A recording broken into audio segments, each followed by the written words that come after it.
Welcome to Stephy's Inspiration.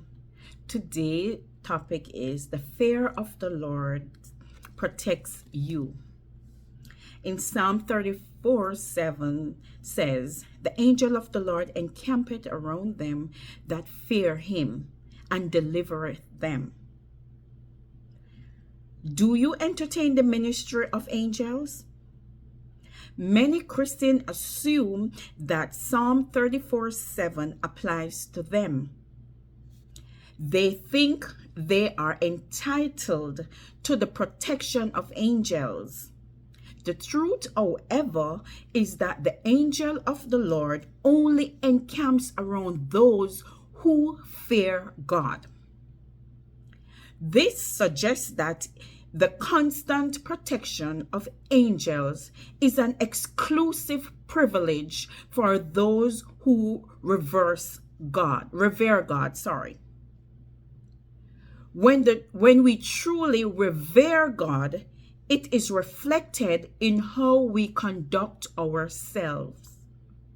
Therefore, it is very unlikely that someone who dishonors the name of the Lord, slanders others, covets, practices malice, and is unkind to others will ever entertain angels. Angels are an assignment from God, and they ultimately respond based on His command. We would do well, therefore, to first learn the fear of the Lord before expecting any protection from His angels. Anyone making a major impact on the kingdom of God will require the constant protection of angels. The enemy will not sit idly and watch you destroy his kingdom. Eventually, he will attack you in many different forms. But we do not need to worry when we have learned the fear of the Lord. There are many examples of God defending those who fear Him from danger. The story of the 3 Hebrew boys provides us with a profound example of the defense we receive from God when we choose to honor Him. Their example teaches us 2 major things about fearing God. 1, fearing the Lord makes us bold in the face of danger. Maintaining a holy fear of the Lord was all that mattered to the 3 Hebrew boys. They refused the king's command to bow before his statue, not out of disrespect, but from the understanding that there is no greater power than that of Most High God. These young men knew God's stance on idolatry, and with that knowledge, they obeyed God's command over the king's command, even though the penalty of their actions meant being thrown into the fire. Likewise, when we see God for who He is, then even when our lives are threatened like these young men, we can stand. There is a place we can get to in our relationship with God that compels us to honor Him above all else. In Luke 4:8, we are reminded, "Thou shalt worship the Lord thy God, and He only shall thou serve." No matter the significance of the king's stature, the Hebrew boys understood that there is only one worthy of our knees bowed in reverence. No idol or golden image can compare to who God is. They decided that they would rather die honoring the Lord than live a life in reverence to an idol.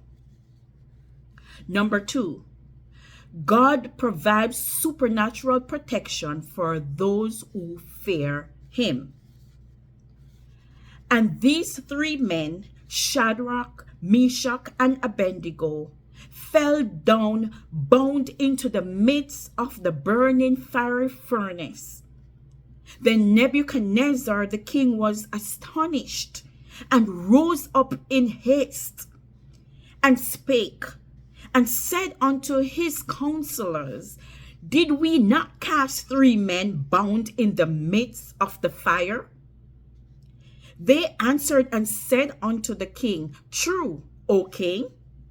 He said, Lo, I see four men loose, walking in the midst of the fire, and they have no hurt. And the form of the fourth is like the Son of God. Daniel 3:23-25. The Lord showed up in person to protect his children. Jesus went into the fiery furnace and rescued those who stood in fear of his holy name. Nebuchadnezzar himself had to acknowledge the fourth man as the Son of God. When God shows up, there can be no question of his sovereignty. He is all powerful and he stands ready to defend us. If we are intentional about knowing his heart, we will be able to rest in his protection. The fear of the Lord is our defense, and the Holy One of Israel is our King. Psalm 89:18. So, let us examine ourselves. There are many troubles in our life that the enemy wants to take the place of God in our heart. The enemy wants us to compromise, bow down to idolatry, and abandon our faith in Jesus. Some of us are already guilty of this. Know, however, that it is not too late to bow in reverence to God and ask him to forgive you. Fear the Lord and put your trust in him alone. He will show up for you. Oh, fear the Lord. He is saints, for there is no want to them that fear him. Psalm 34:9. My question for you today, have you ever been tempted to compromise your faith? These are my few inspiration words to you. Don't forget to like, share, and subscribe and help me to make global impact. Have a blessed day.